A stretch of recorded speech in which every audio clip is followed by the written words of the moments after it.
ये एसपीटी 2018 का इसके पहले भी हम एक हिंज और रोलर का क्वेश्चन को सॉल्यूशन किए थे, लेकिन ये 2018 के एसपीटी में मतलब इस तरह का क्वेश्चन बार बार रिपीट करता है कि ये हिंज सपोर्ट ओवरहैंगिंग बीम में हिंज सपोर्ट और रोलर सपोर्ट देके मैक्सिमम बार रिपीट करता है। और उसके साथ साथ इस प्रीवियस में हम एक बताए भी थे ये सिंपली सपोर्टेड बीम का, लेकिन अभी अब आज ये बता रहे हैं 2018 के एसपीटी में पूछा हुआ ये क्वेश्चन है ओवरहैंगिंग बीम का।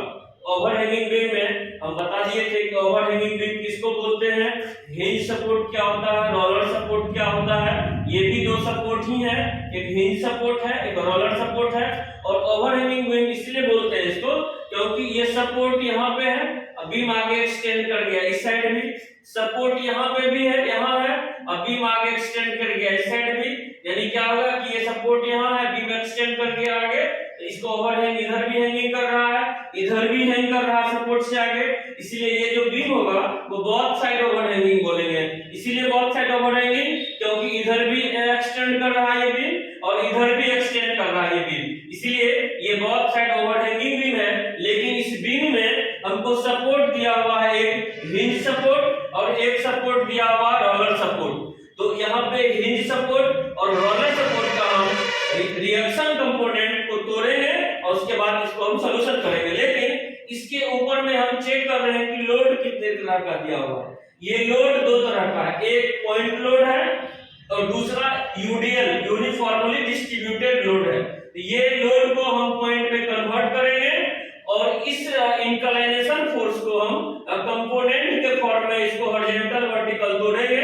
लेकिन ये लोड को उसके पहले हम क्या करेंगे, ये सपोर्ट जो लगा हुआ है ये सपोर्ट का हमको हिंज में किस तरह का रिएक्शन सपोर्ट काम करता है और रोलर में किस तरह का रिएक्शन सपोर्ट काम करता है उसको ये करेंगे। तो सॉल्यूशन से पहले एफ बी डी, एफ ये बी और ये डी फ्री बॉडी डायग्राम हम इसका तैयार करते हैं। तो ये मान लेते हैं कि एक बीम है, जो ऊपर में जो बीम दिया हुआ उस बीम को अब यहाँ पे फिगर ड्रॉ कर लेते हैं और इसका रिएक्शन कंपोनेंट हम बाद में मेजरमेंट करते हैं। यहाँ से ये बीम है इस जगह से।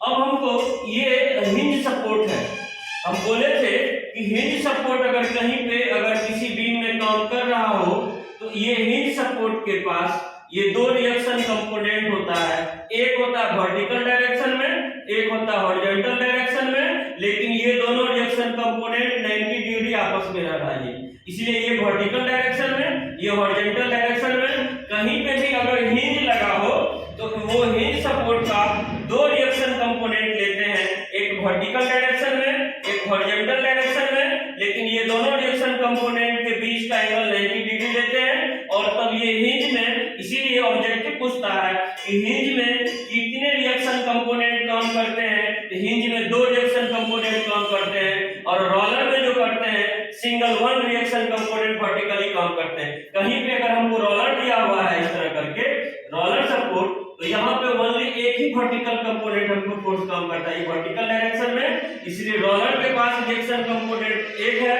और हिंज के पास ये क्या है, दो है।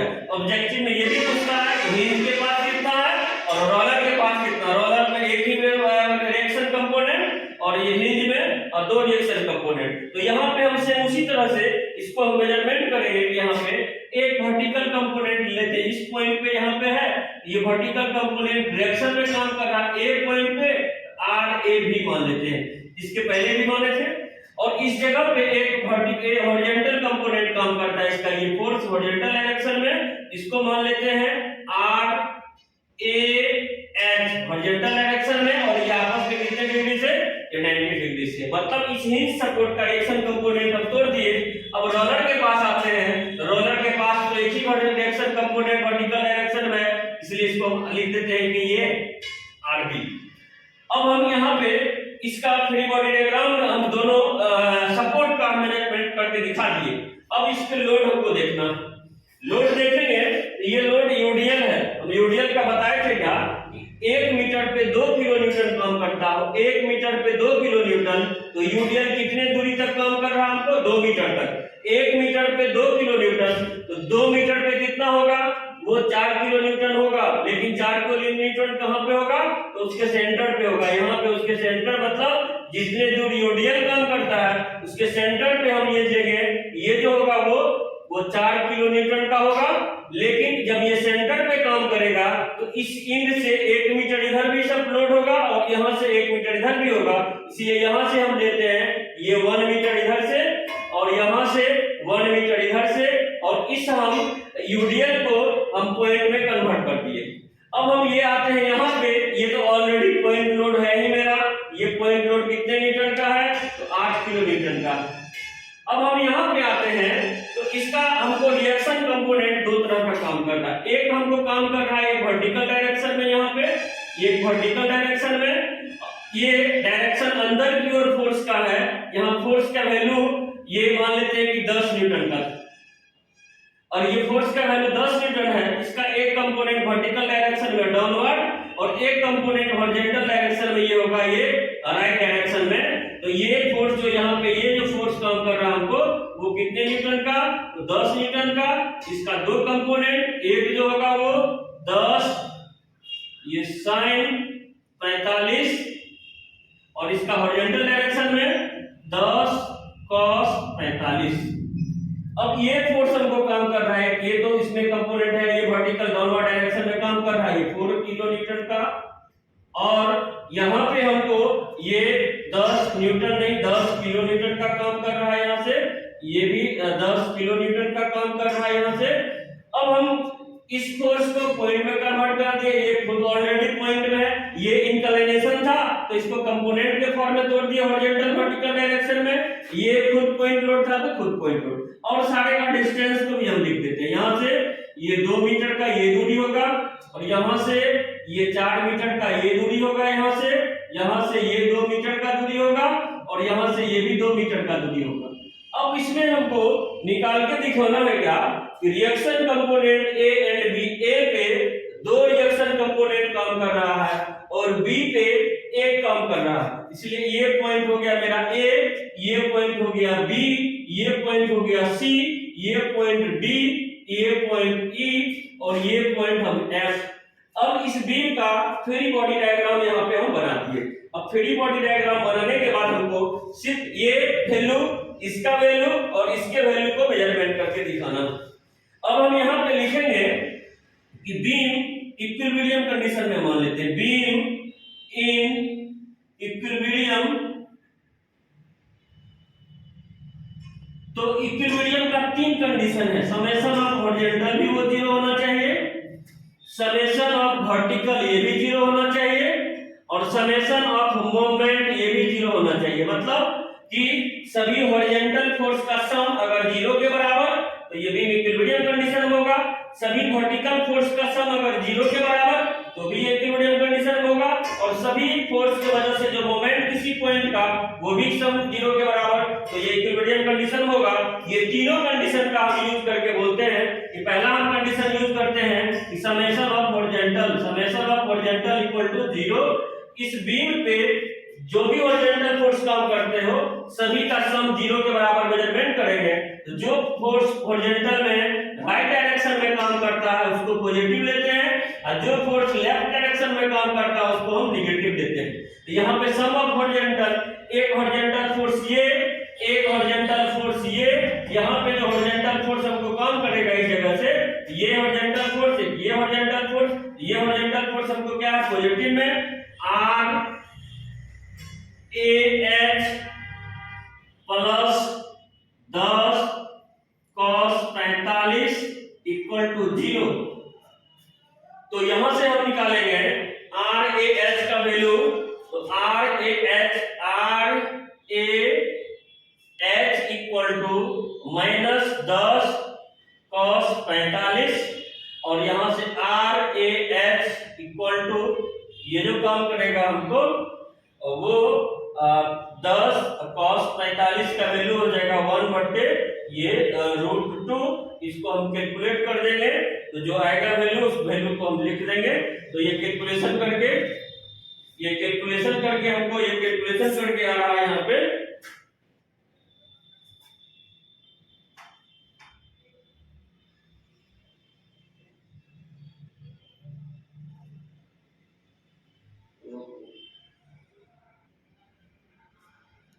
ये आर ए एच वैल्यू आया -7.07 किलो न्यूटन। हमको ये आर ए एच का जो वैल्यू आया वो अब यहाँ पे हमको निकाल दिए 7.07 किलो न्यूटन का ये वैल्यू हमको आया। यहाँ पे हमको ये आर ए एच आ गया, एक मिस हो गया यहाँ पे 2 ही किलो न्यूटन पॉइंट रोड है, 4 किलो न्यूटन दे दिए हैं, इसलिए इसको 2 किलो न्यूटन करके मानना है। अब हमको निकालना है एक हॉरिजॉन्टल समेशन ऑफ हॉरिजॉन्टल, तो हॉरिजॉन्टल फोर्स का वैल्यू निकाल दिए वहां पे। अब हमको करना दूसरा कंडीशन समेशन ऑफ वर्टिकल, यानी वर्टिकल फोर्स के समेशन को करना है।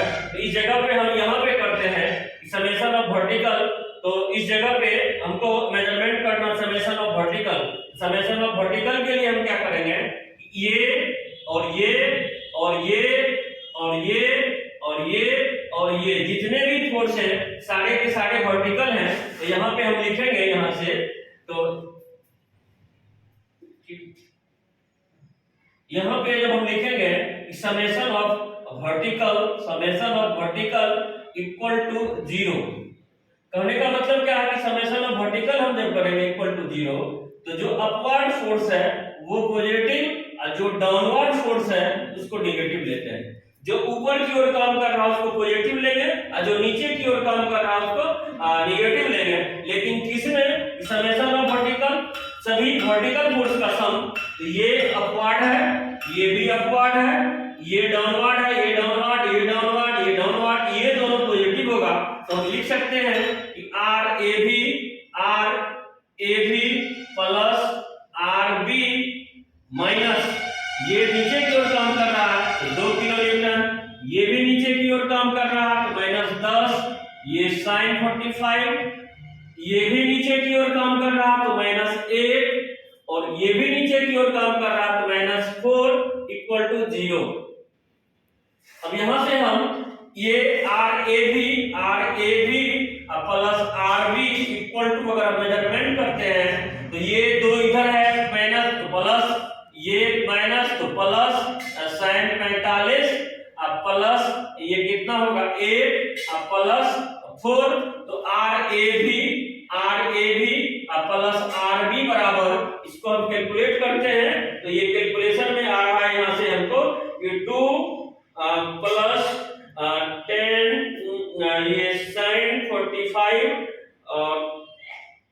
Plus 12 equal to 21.07 kilo newton, यानी 2 plus 10 sin 45 plus 12 equal to 20 kilo. इसको हम 1 मान लेते हैं, क्यों?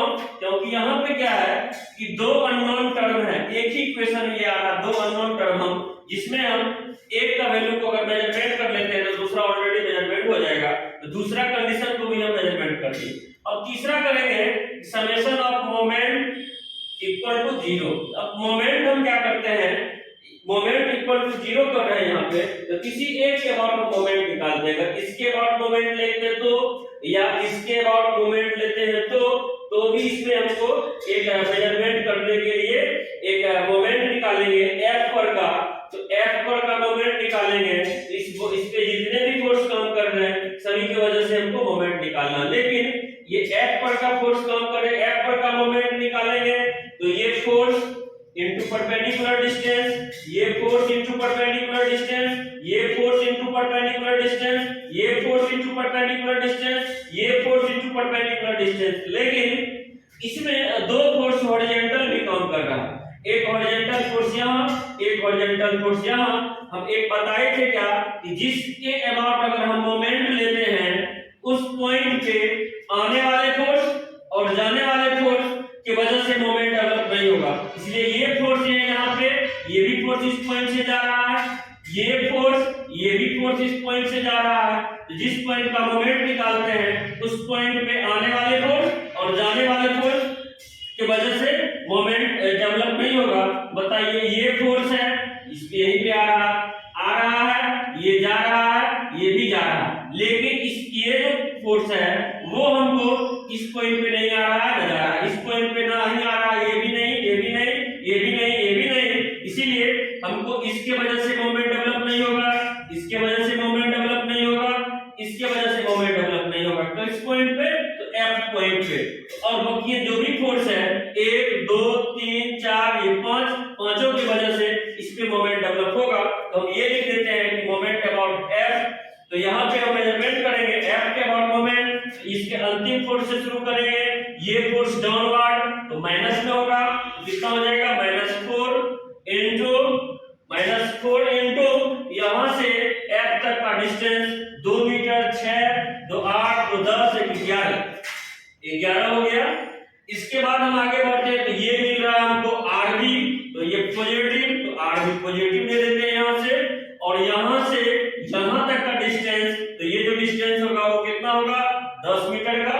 फिर हम आगे बढ़ते हैं तो ये फोर्स फिर एफ तक का दूरी तो -8 इनटू और यहां से यहां तक का दूरी ये 2 मीटर 6 2 8 यहाँ पे कितना हो जाएगा ये 8 मीटर का हो जाएगा, क्योंकि 2 मीटर 4 2 6 2 8। यहां से जब हम आगे बढ़ते हैं तो ये भी -10 sin 45, लेकिन यहां से यहां तक का दूरी तो ये जो दूरी होगा वो 6 मीटर का होगा। फिर इसके बाद हम आगे बढ़ते हैं ये प्लस आर ए भी इनटू यहां से यहां तक का दूरी ये 2 मीटर इक्वल टू 0। अब हम यहाँ पे हमको निकालना है ये इक्वल टू 0। यहाँ पे हम लिखेंगे कि ये 2RAB प्लस 10RB बराबर के साइड करते हैं तो ये कितना होगा 45 44 4 गुना 11 44, ये कितना होगा प्लस 68 64 प्लस 10 sin 45। तो यहां से हम 2RAB plus 10RB equal to इसको हम कैलकुलेट करेंगे यहां से, इसको कैलकुलेट करते हैं यहां से। तो इसमें कि हमको 44 plus 64 plus 10 sin 45 equal to 11,507 kilo newton. ये इक्वेशन को 2 मान लेते हैं। अब इक्वेशन 1 और इक्वेशन 2 से ये 2 अननोन यहाँ भी 2 अननोन यहाँ भी 2 इक्वेशन 2 अननोन, यहाँ से हम RA और RAB का वैल्यू को मेजरमेंट कर सकते हैं। इसके लिए हम RA और RAB का वैल्यू को मेजरमेंट करेंगे तो इक्वेशन 1 में 2 से मल्टीप्लाई कर देंगे तो ये RAB और RAB दोनों बराबर आ जाएगा। और ये बराबर आने के बाद यहाँ से हम इसको कंसीडर करके मेजरमेंट करते हैं। यहाँ पे हम RA और RB का वैल्यू निकालेंगे। RAB प्लस RB एक इक्वेशन यहाँ ये दोनों इक्वेशन को सॉल्व करके हम ये दोनों अननोन टर्म को मेजरमेंट करके निकालेंगे। Equation 1 RAB plus RB, equation 2 में दिया हुआ 2RAB प्लस 10RB, यानी यहाँ 2 है यहाँ भी 2 लाना पड़ेगा तब तो ये कैंसिलेशन होगा ना। इसलिए इक्वेशन 1 में, इसलिए इक्वेशन 1 मल्टीप्लाई 2 ये कर देते इक्वेशन 2 माइनस इक्वेशन 1 मल्टीप्लाई 2।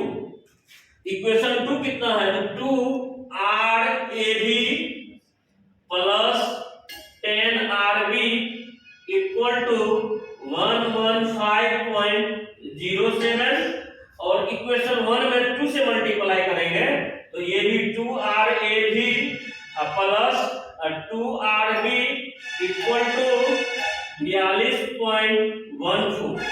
अब इसको घटा देते हैं दोनों में, ये प्लस था तो माइनस, प्लस है तो माइनस, प्लस है तो माइनस, ये कैंसिलेशन हो जाएगा तो ये बचेगा हमको 8RB इक्वल टू, ये 8RB इक्वल टू हमको आ रहा है यहाँ से 92.93, इसलिए RB बराबर 72.93 अपॉन 8 इक्वल टू ये जो आ रहा है हमको ये 9.12 किलो न्यूटन का।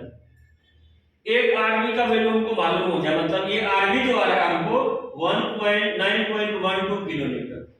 अब ये RB का वैल्यू इक्वेशन 1 में पुट कर देते हैं तो RAB प्लस RB बराबर हमको पहले से आया हुआ है 21.07, जहां पे आर ए भी हमको निकालना है और आर बी का वैल्यू हमको मालूम है 9.12 इक्वल टू 21.07।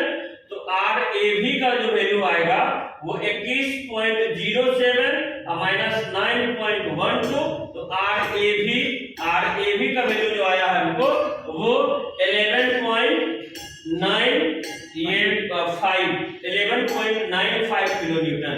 कहने का मतलब ये जो आ रहा हमको वो 11.95 किलो न्यूटन का ये रिएक्शन। इसमें हमको आर बी भी मालूम, आर ए भी मालूम और आर ए एच भी मालूम, सारे वैल्यू को मालूम कर देंगे और ये कंप्लीट सॉल्यूशन ये 6 मार्क्स का हर एक बार पूछता है।